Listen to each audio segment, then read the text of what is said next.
बिस्मिल्लाहिर्रहमानिर्रहीम इय्याका नअबुदु व इय्याका नस्तईन। Dear students, myself Adil Hussain. हमारा first year physics new syllabus 2025 का चैप्टर नंबर 2 चल रहा है, जिसका नाम है फोर्स एंड मोशन। और हमारा आज का जो टॉपिक है वो है कैरेक्टरिस्टिक्स ऑफ स्केलर और डॉट प्रोडक्ट। लास्ट टाइम बेटा हमने स्केलर और डॉट प्रोडक्ट से रिलेटेड डिटेल से पढ़ा था। अगर आपने वो लेक्चर नहीं लिया, वो आप लेक्चर ले, इससे प्रीवियस लेक्चर है, फिर आपको इस लेक्चर की समझ आएगी। और याद रहे ये बोर्ड का इंपॉर्टेंट लॉन्ग क्वेश्चन है, वेरी वेरी इंपॉर्टेंट है, ठीक है ना। शॉर्ट में भी आएगा, लॉन्ग में भी, और एमसीक्यू इसके हवाले से भी है।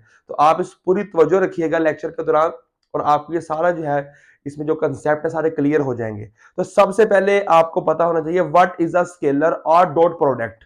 तो हमने लास्ट टाइम हमने कहा था कि अगर हमारे पास कोई भी दो वेक्टर क्वांटिटीज इस तरह फोर्स और डिस्प्लेसमेंट थी, वो हमें उनका प्रोडक्ट हो, और उनका जो प्रोडक्ट है वो हमें अगर मिले स्केलर क्वांटिटी, मतलब दो अगर वेक्टर क्वांटिटीज का जो प्रोडक्ट है वो हमें स्केलर क्वांटिटी मिले, तो इस तरह की प्रोडक्ट क्या कहते हैं, स्केलर और डॉट प्रोडक्ट। और हमने दो वेक्टर ए और बी वेक्टर की स्केलर या डॉट प्रोडक्ट को भी लिखा था, जिस तरह हमने लिखा था इसको, अगर आपको याद है तो हमने लिखा था A dot B is equal to किसके बराबर होता है, ए बी कॉस थीटा। और हमने लास्ट टाइम ये भी जाना था कि इसमें कॉस थीटा एंगल क्यों आता है। आज हम जो है वो पढ़ने जा रहे हैं what are the characteristics of scalar और डॉट प्रोडक्ट। स्केलर प्रोडक्ट की कैरेक्टरिस्टिक्स पढ़नी है। कैरेक्टरिस्टिक्स क्या होती है, उसकी खूबियां, ठीक है ना, उसकी खुसूसियात, ये आज हम पढ़ने जा रहे हैं। तो पहली जो इसकी प्रॉपर्टी है या कैरेक्टरिस्टिक्स है वो है बेटा कॉम्यूटेटिव प्रॉपर्टी। अब ये कॉम्यूटेटिव प्रॉपर्टी क्या होती है ये हम मतलब लास्ट पे देखेंगे कि, और इससे पहले जो है हम ये दो वेक्टर लेट करें और उनका डॉट प्रोडक्ट लिखें और देखें क्या होता है। ये देखें जी, फॉर एग्जांपल हमारे पास लेट कर लें, ये हमारे पास वेक्टर ए है और ये हमारे पास वेक्टर बी है, और इनके दरमियान में एंगल क्या है, थीटा। तो let two vectors A and B and theta is the angle between them. हमने फर्ज कर लिया दो वेक्टर है ए और बी, फर्ज कर लें ये वेक्टर ए है और ये वाला वेक्टर बी है, ठीक है जी। तो इस तरीके से ये वाला वेक्टर ए है जी और ये वेक्टर बी है, और इनके दरमियान में एंगल क्या है जी, थीटा है। तो हम इनके डॉट प्रोडक्ट को लिख सकते हैं ना, ठीक है, लिख सकते हैं। वो कैसे लिखेंगे, हमने लास्ट टाइम भी ये लिखा था। हम लिखते हैं जी A dot B, A dot B को बेटा हम क्या लिख सकते हैं, A B cos theta, A B cos theta, इसको फर्स्ट इक्वेशन का नाम दे दें, ठीक है। इसी तरीके से अगर हम बी डॉट ए लें तो उसे हम क्या लिख सकते हैं, B dot A can be write as a, dot खत्म करें कौन सा एंगल आएगा, बी ए दोबारा से कॉस थीटा, इसको नाम दें सेकंड इक्वेशन का, ठीक है जी। अब आप ये देखें कि हमारे पास साइड पे ये काम कर लेते हैं कि क्या ए बी बी ए के बराबर है, ए बी क्या बराबर है बी ए के। तो हम ए को नंबर लेट कर लें 2, मैग्नीट्यूड लेनी है ना, और बी लेट कर लें 3, 2 मल्टीप्लाई बाय 3 या कर लें 3 मल्टीप्लाई बाय 2, 2 मल्टीप्लाई 3 का आंसर क्या आता है 6, और 3 मल्टीप्लाई 2 का आंसर क्या आएगा 6 आएगा। मतलब ए बी जो है ये बराबर किसके होता है, बी ए के। तो हम लिख सकते हैं यहां पे कि जो ए बी है, ए बी वो बराबर किसके होता है, बी ए के, ठीक है। अब आप इसको पुट कर दें, पुट इन इक्वेशन 1, इसको बाद में पुट कर दें तो ए डॉट बी क्या बन जाएगा बेटा, A dot B is equal to, इस ए बी की जगह हम क्या लिख सकते हैं, बी ए, तो बी ए कॉस थीटा। अब आप देखें A dot B is equal to B A cos theta, equation 2 में देखें जो बी ए कॉस थीटा है बेटा, वो आप इक्वेशन 2 में देखें किसके बराबर है, बी डॉट ए के, बी डॉट ए। तो ए डॉट बी किसके बराबर आ गया, बी डॉट ए के। ए डॉट बी किसके बराबर आ गया जी, हमारे पास बी डॉट ए के। तो यहां से क्या साबित हुआ, यहां से साबित हुआ कि अगर आपके पास ए डॉट बी बराबर आ जाए बी डॉट ए के, तो ये जो प्रॉपर्टी होती है इसे कहते हैं commutative property in the case of multiplication, ठीक है। तो फिर हम क्या कहेंगे, scalar product of two vectors is commutative, is commutative, ठीक है जी। कॉम्यूटेटिव प्रॉपर्टी क्या होती है, ए डॉट बी किसके बराबर आए, बी डॉट ए के। तो ये प्रूव हो गया, ठीक है, ये आपको शॉर्ट क्वेश्चन भी आ सकता है। इसके बाद चलते हैं इसकी नेक्स्ट प्रॉपर्टी की तरफ, जो कि है परपेंडिकुलर वेक्टर्स। अगर हमारे पास कोई भी दो वेक्टर बेटा अगर परपेंडिकुलर हो तो उनका हमने स्केलर या डॉट प्रोडक्ट क्या लिखना है, ये तो हम पहले प्रूव करते हैं ना, उसका आंसर क्या आता है, फिर उसके अकॉर्डिंग उसकी स्टेटमेंट लिखेंगे। तो तवज्जो करें जरा, फर्ज करें ये हमारे पास वेक्टर ए है और ये हमारे पास वेक्टर बी है और इनके दरमियान में एंगल क्या है, थीटा। हमने परपेंडिकुलर वेक्टर की बात की है, तो परपेंडिकुलर वेक्टर कौन से होते हैं, जिनके दरमियान में एंगल कितना हो, 90 डिग्री। ये देखें 90 डिग्री एंगल बन रहा है, तो यहां पे इसलिए 90 डिग्री हमने यहां पे लिया एंगल। तो इसका हम ए डॉट बी क्या लिख सकते हैं, शाबाश, पता होगा आपको, ए डॉट बी किसके बराबर होता है, ए बी कॉस थीटा के। ठीक है, अब यहां पे एंगल कितना बन रहा है, 90, तो ए बी कॉस 90। कॉस 90 क्या होता है, कैलकुलेटर से लें, कैलकुलेटर से जब आप कॉस 90 लेंगे तो उसका आंसर आता है 0। क्या पुट करें, ए बी इंटू 0, तो सारा फैक्टर क्या हो जाएगा, 0। तो ए डॉट बी किसके बराबर आ गया बेटा, 0 के बराबर आ गया। इसका मतलब यह है कि अगर दो वेक्टर परपेंडिकुलर होंगे तो उनका जो स्केलर प्रोडक्ट है या जो डॉट प्रोडक्ट है वो किसके बराबर होता है, 0 के। यहां पे हम क्या लिख सकते हैं statement, if two vectors are mutually perpendicular then their scalar product is 0। ठीक है, अब यहां से हमने 3 एमसीक्यूज लेने हैं जो आपकी बुक में नहीं है लेकिन आगे वो काम आने हैं। इनको यूनिट वेक्टर में भी लिखना है। यूनिट वेक्टर क्या होता है, ऐसा वेक्टर जिसकी मैग्नीट्यूड 1 होती है, उस वेक्टर को कहते हैं यूनिट वेक्टर। और यूनिट वेक्टर हमें किसी वेक्टर की डायरेक्शन को रिप्रेजेंट करता है। तो ये हमारे पास स्पेस के अंदर ये हमारे पास 3D सिस्टम है, एक्स एक्सिस, वाई एक्सिस, जी एक्सिस। एक्स एक्सिस पे जो बेटा जो यूनिट वेक्टर होता है वो होता है आई, वाई पे क्या होता है जे, और जी पे क्या होता है के। उसको उसके ऊपर कैप डालते हैं।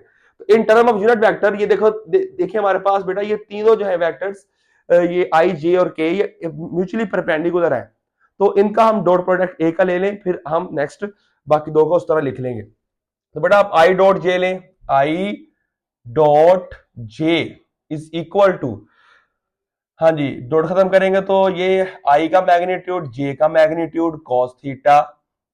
आई का मैग्नीट्यूड क्या होता है, यूनिट वेक्टर है तो इसकी मकदार होती है 1, 1 इंटू 1 कॉस, कितना एंगल बन रहा है इनके दरमियान में, 90, कॉस 90। तो 1 इंटू 1 कॉस 90 बेटा क्या होता है, 0, तो सारा फैक्टर क्या हो जाएगा, 0। आई डॉट जे किसके बराबर आ गया, 0 के।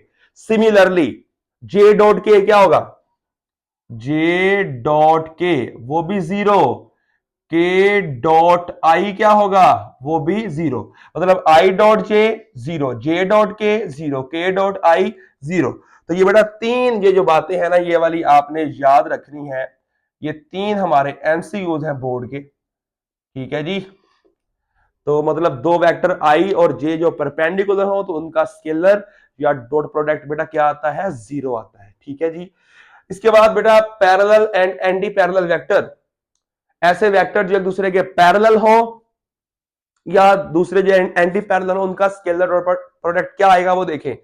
ये देखें जी, पहले पैरेलल वेक्टर देख लें। पैरेलल वेक्टर कौन से होते हैं, ये देखें डायग्राम आपके सामने है कि दो वेक्टर ए और बी एक दूसरे के पैरेलल का मतलब ये एक दूसरे के आमने सामने है और इनकी जो डायरेक्शन है वो भी क्या है, सेम है। ऐसे वेक्टर जो दूसरे के एक दूसरे के सामने मतलब पैरेलल हो और डायरेक्शन इनके क्या हो, सेम, उसे हम कहते हैं पैरेलल वेक्टर। और इनके दरमियान में बेटा एंगल कितना बनता है, 0 डिग्री। कितना बनता है जी, 0 डिग्री, याद रखना आपने। तो यहां पे हम इनका स्केलर प्रोडक्ट लें जी, A dot B is equal to, तो जो वेक्टर है जो एंगल बन रहा है वही हम बताएंगे हमें वैल्यू, वही एंगल पुट करना है। तो ए डॉट बी क्या कहता है, ए बी कॉस थीटा। कितना एंगल बन रहा है, 0, A B into A B cos theta की जगह क्या पुट करेंगे, 0 डिग्री। तो ए बी कॉस 0 होता है 1, तो जब इसको इससे मल्टीप्लाई तो क्या आंसर आ जाएगा, ए बी। ए बी को 1 से मल्टीप्लाई करेंगे तो आंसर क्या आ जाएगा, ए बी। तो ए डॉट बी का हमारे पास जो वेक्टर पैरेलल थे वो किसके बराबर आया है, एक तो वो आया है पॉजिटिव, आंसर क्या आया है, पॉजिटिव। और इन दो वेक्टर का मैग्नीट्यूड का प्रोडक्ट आया है।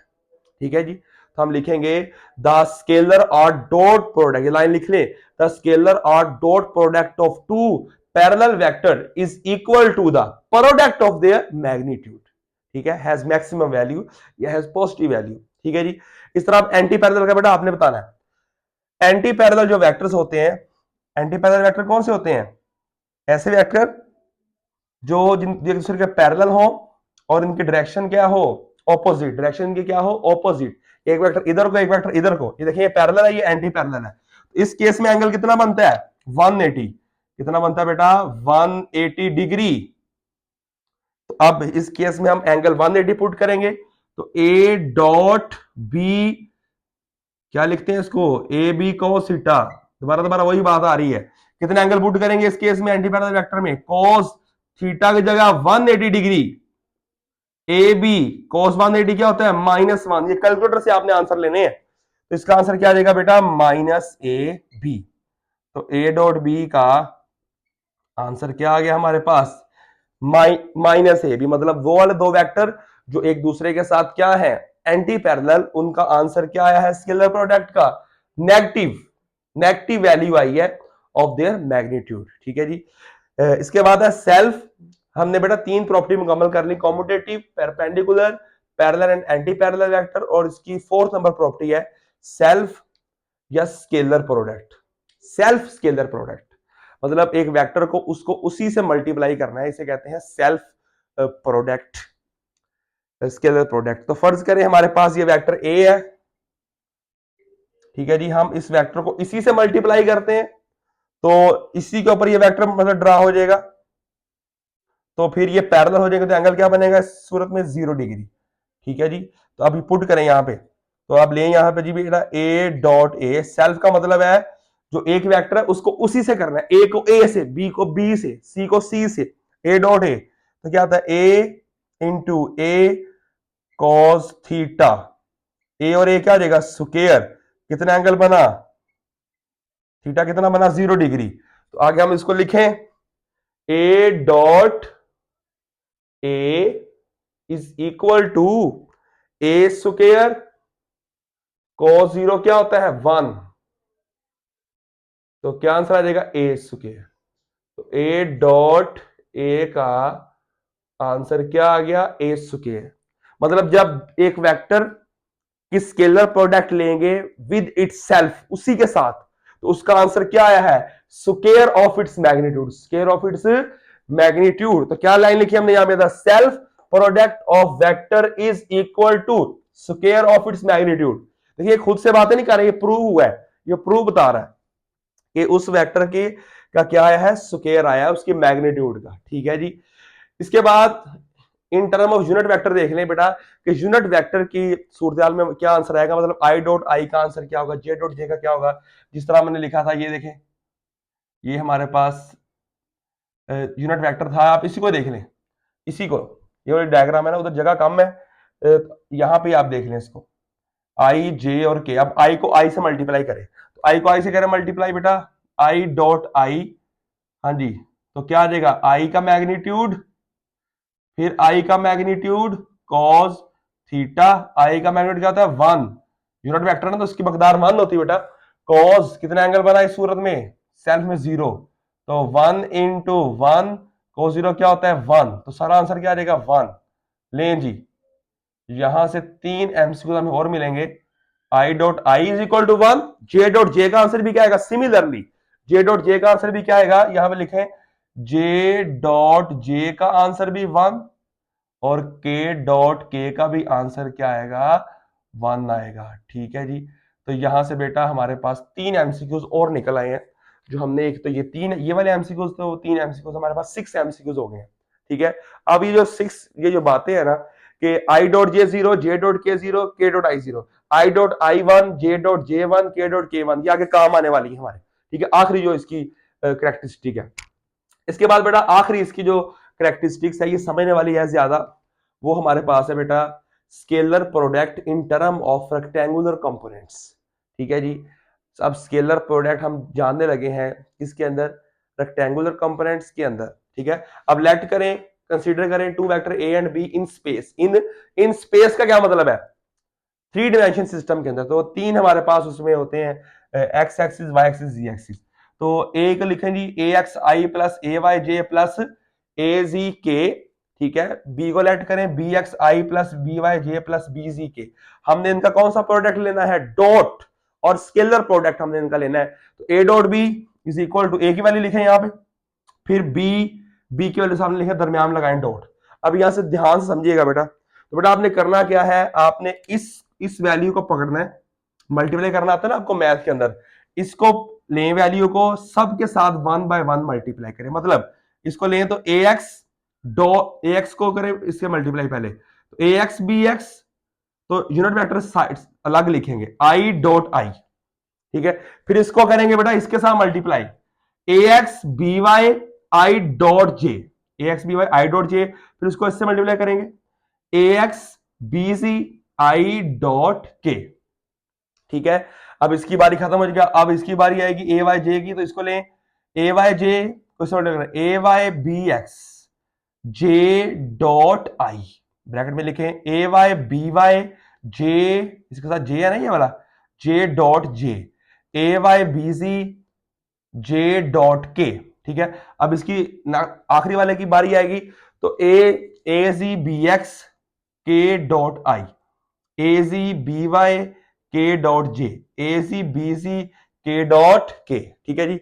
ये आपने काम करना है, मतलब इनको इसको लेना सबसे मल्टीप्लाई करना है, इसको लेना सबसे मल्टीप्लाई करना है, इसको लेना सबसे मल्टीप्लाई, ये हमारे पास आंसर आ जाएगा, ठीक है बेटा। अब आप देखें कि हमारे पास किसका आंसर 1 आ सकता है, किसका 0 हो सकता है। जिसका 0 हो सकता है उससे 0 कर दें। देखें जी, अब आप तवज्जो करें थोड़ी सी, ये जो हमने ये 3 बातें आपको बताई हैं, जो 3 बातें ये 3 बातें वो जो बताई थी, तो हम इसे क्या लिख सकते हैं जी, ए डॉट बी वैसे लिख लें दीजिए, इज इक्वल टू बेटा A X B X I dot I, इसे लिखें A X B X I dot I क्या होता है 1, ठीक है जी। अब ये देखें आई डॉट जे किसके बराबर है 0 के, ये वाली टर्म 0 हो जाएगी, ये जो टर्म 0 है 0 कर देंगे, इस वाली 0 हो जाएगी टर्म, ये भी जो डिफरेंट है वो 0 हो जाएंगे, जे डॉट के भी 0, ये देखिए जे डॉट के भी 0, फिर ये भी ये वाली टर्म भी 0, जे डॉट आई भी, ये टर्म बचेगी, ये भी 0 हो जाएगी, ये भी 0 हो जाएगी, ये भी 0 हो जाएगी, ये टर्म बचेगी। मतलब हमारे पास वो टर्म बचेंगी जो सेल्फ प्रोडक्ट में आ रही है, आई डॉट आई, वो हमने 1 पुट कर दिया, इसके बाद बचेगा हमारे पास A Y B Y J dot J क्या होता है 1 प्लस ए सी बी सी के डॉट क्या होता है 1, तो ए डॉट बी का हम क्या लिखते हैं, A B cos theta is equal to क्या आ जाएगा, A X B X plus A Y B Y plus A G B G. Cos theta हमने निकालना है आपके बुक के अकॉर्डिंग, तो ए बी यहां मल्टीप्लाई हो रहा है, इधर क्या हो जाएगा डिवाइड, तो cos theta is equal to A X B X plus A Y B Y plus A G B C divided by A B, ठीक है। अब आप यहां से थीटा निकाल सकते हैं, दोनों तरफ cos इनवर्स अप्लाई करेंगे, तो यहां से cos उधर चला जाएगा, फॉर ऐसे लिख लें आप, theta is equal to cos inverse A X B X plus A Y B Y plus A G B C divide by A B. This is our final relation, जो कि हमने आपकी बुक के according जो है वो निकाल लिया है, ठीक है बेटा।